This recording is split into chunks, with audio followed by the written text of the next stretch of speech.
pessoal, tudo bem com vocês?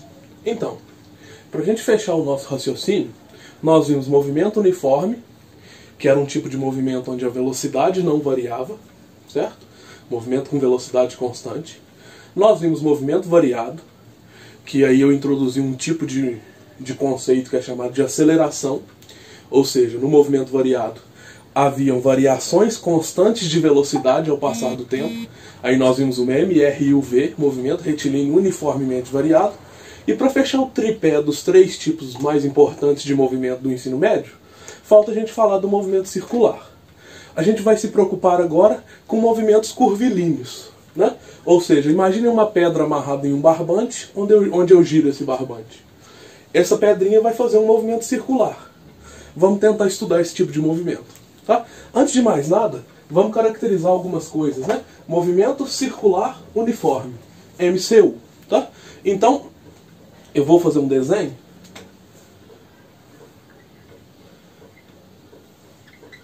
Onde eu vou girar uma pedrinha em um barbante. Essa pedra vai fazer essa trajetória.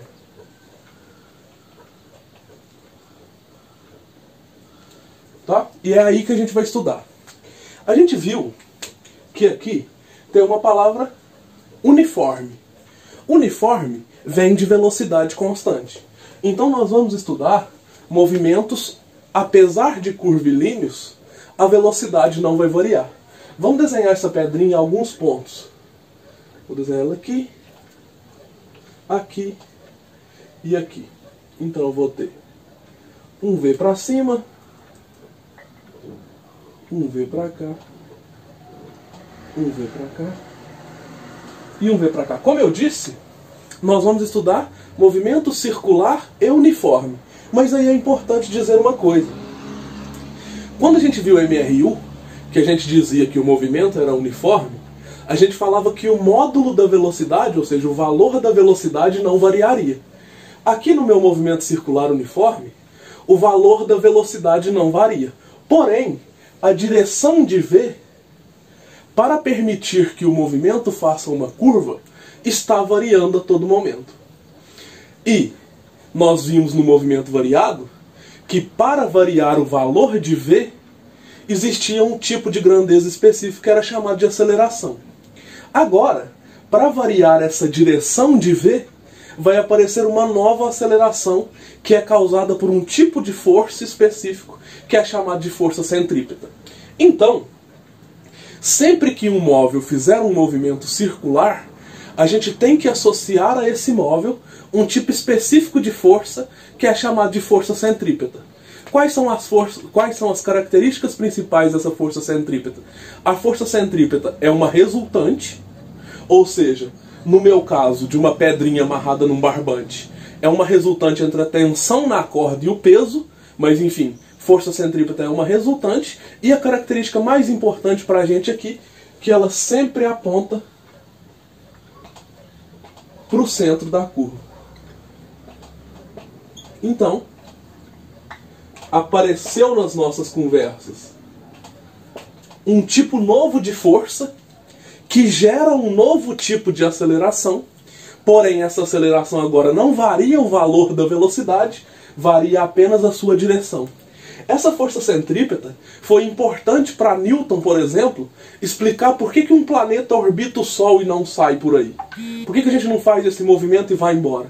Justamente porque a força de atração gravitacional Sol-Terra age como força centrípeta e varia a todo momento a direção da velocidade do corpo, fazendo com que ele permaneça em movimento circular. Ah, Gabriel, como que calcula essa força centrípeta? Essa força centrípeta pode ser calculada como mv² dividido pelo raio da curva.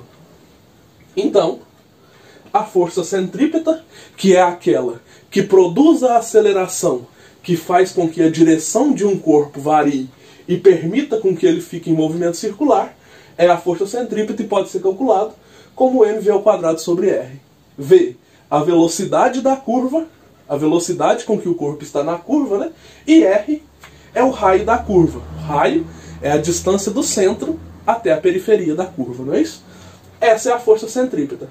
A aceleração centrípeta, que é aquela que varia a direção de V, pode ser calculada como V ao quadrado sobre R. Tá? Então aqui a gente já viu o que é um movimento circular. O que é um movimento circular uniforme? É um movimento que faz curvas com velocidade constante. Para fazer curva, apareceu uma nova grandeza que é chamada de força centrípeta, que se calcula assim. Essa força centrípeta produz um tipo novo de aceleração.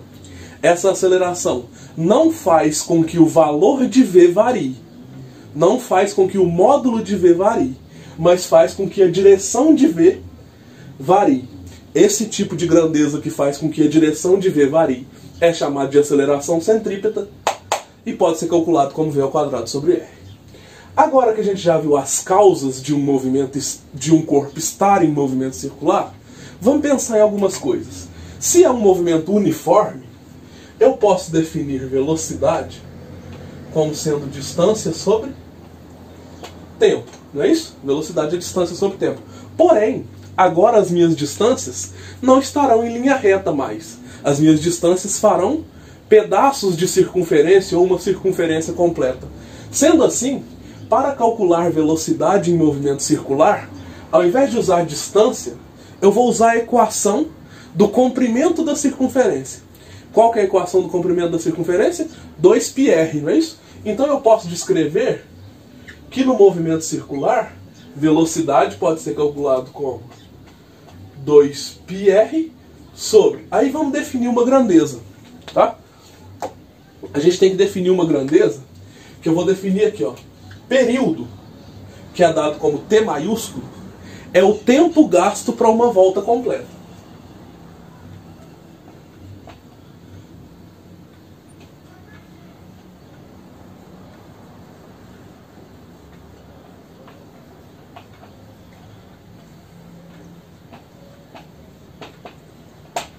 Então, a gente vai descrever a velocidade de um movimento circular como sendo 2πr. 2πr é o comprimento da circunferência. E o termo t, que é tempo, a gente vai substituir por período. Sendo assim, a gente tem a primeira equação que calcula a velocidade. Percebam que eu ainda estou falando de velocidade. Velocidade dada em metros por segundo, que pode ser calculada como 2πr sobre período. 2πr o comprimento da circunferência, período o tempo gasto para uma volta completa. Porém, agora, nós temos que fazer uma análise diferente desse tipo de movimento. Vamos pensar que essa minha pedrinha fez esse tipo de movimento. Saiu aqui do ponto A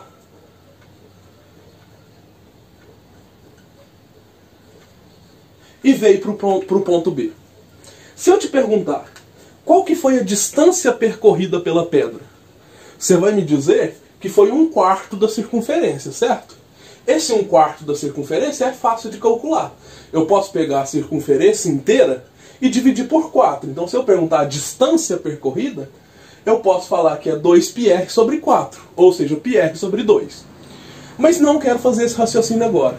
Vamos pensar. Vocês concordam que além de abordar a distância percorrida por essa pedra, eu posso abordar o ângulo que ela percorreu? Concorda que ao sair de A e vir até B, essa minha pedra percorreu um ângulo de 90 graus? Então agora, além da gente se preocupar com a velocidade V, que é chamada de velocidade linear, a gente tem que se preocupar com outro termo, que é com o deslocamento angular da partícula. Esse deslocamento angular se relaciona diretamente com uma grandeza nova, que a gente chama de ômega, onde ômega é a velocidade angular da partícula. Como que se calcula uma velocidade angular? Velocidade angular é calculado pela variação do ângulo por tempo. Tá? Então, por exemplo, se eu quisesse fazer essa equação da velocidade angular aqui, o meu delta θ seria 90 graus. Tá? Porque a minha partícula descreveu um ângulo de 90 graus. Agora, antes da gente seguir o nosso raciocínio, né, eu preciso definir uma grandeza. O que é 1 radiano tá? Porque essa unidade de medida aqui vai ser radiano por segundo a mais usada. Então a gente precisa definir o que é um radiano. Um radiano é um arco da circunferência cujo comprimento do arco é o mesmo comprimento do raio.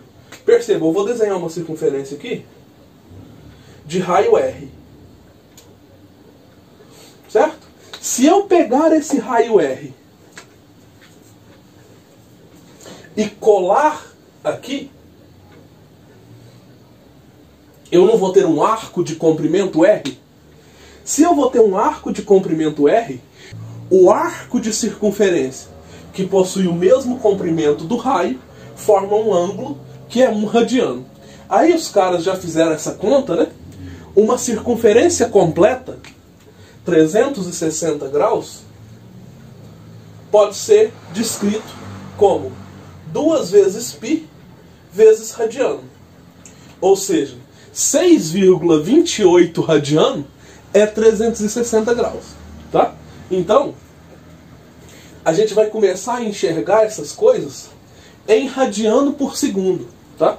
E radiano é o ângulo cujo arco tem o mesmo comprimento do raio da circunferência. Beleza? Então vamos fazer um exemplo. Vamos pensar nesse exemplo.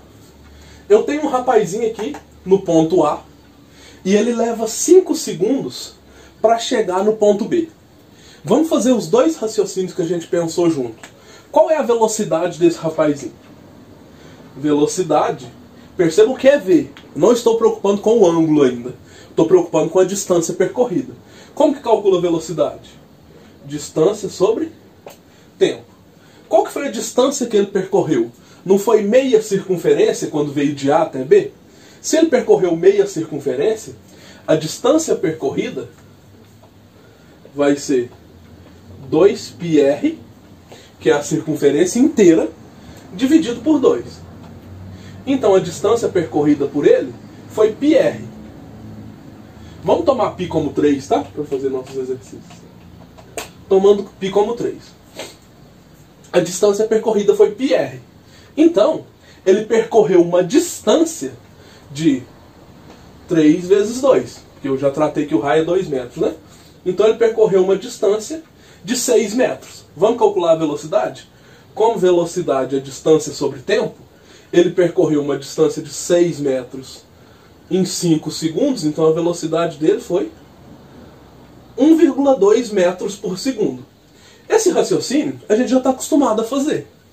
A distância percorrida por tempo para calcular a velocidade. O que mudou agora? Mudou agora que as nossas distâncias serão ou em relação a uma circunferência toda, ou em relação a meia circunferência, como foi o meu exemplo aqui. Ó. Ele saiu de A e veio até B. Ele percorreu meia circunferência, né? Então, uma circunferência inteira é 2πr sobre 2.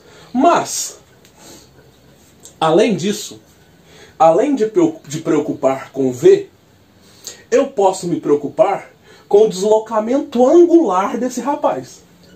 Qual que foi o deslocamento angular dele? Ele não saiu de A e veio até B?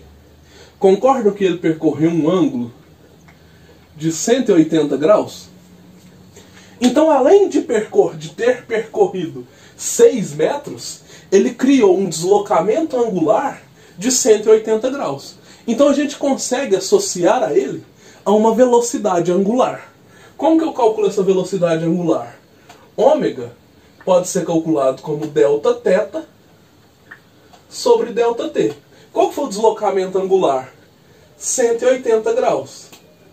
Quanto tempo passou? 5 segundos. 180 dividido por 5, quanto dá? 18 por 5 dá 3,6? 36 graus por segundo. Porém, não é muito usual a gente usar graus por segundo. O que a gente vai usar? A gente precisa aprender a usar radiano por segundo. Como é que eu faço isso? Para usar radiano por segundo, eu vou ter que fazer uma conta rápida, tá? Antes de querer fazer tudo isso, eu vou ter que fazer o seguinte.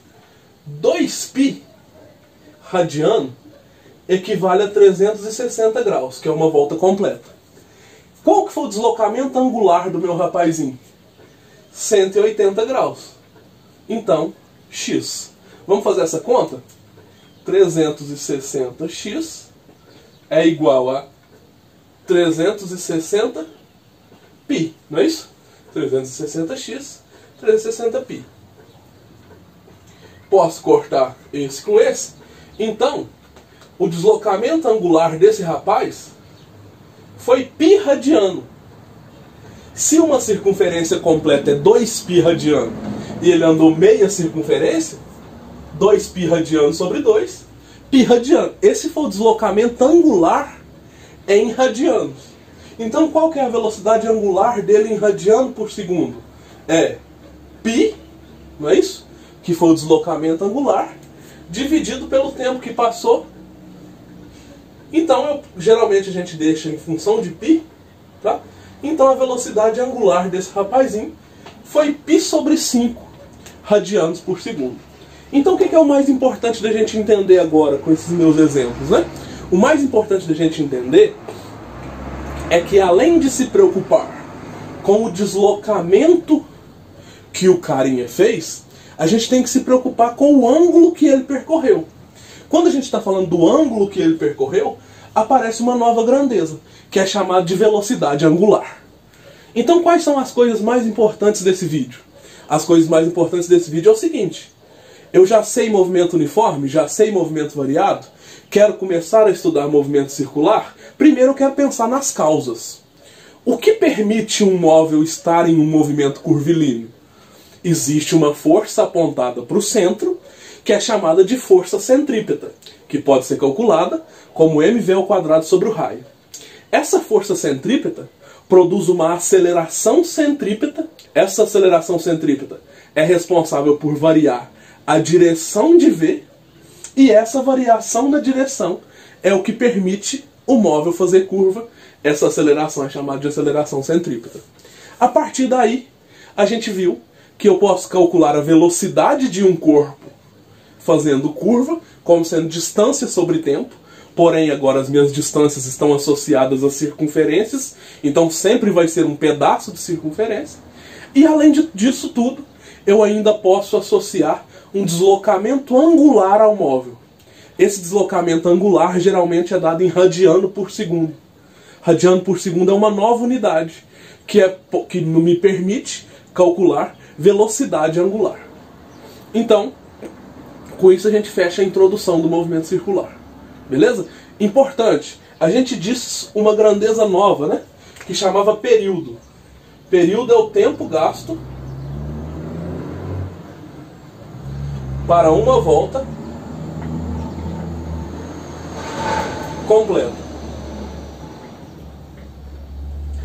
Faltou eu definir uma grandeza, tá? Que é frequência. Frequência é o número de voltas por segundo. Então, existe essa grandeza frequência, a gente vai usá-la mais pra frente, tá? Mas nessa introdução, o mais importante é: o que é um movimento circular uniforme? O que causa um movimento circular uniforme? O que permite com que o móvel fique em um movimento curvilíneo e não saia pela tangente? Como que se calcula a velocidade linear no movimento uniforme?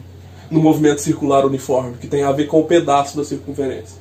E além disso, como que eu calculo a velocidade angular? Qual é essa minha dependência com o ângulo? Tudo bem? Então a gente fecha o primeiro vídeo de movimento circular.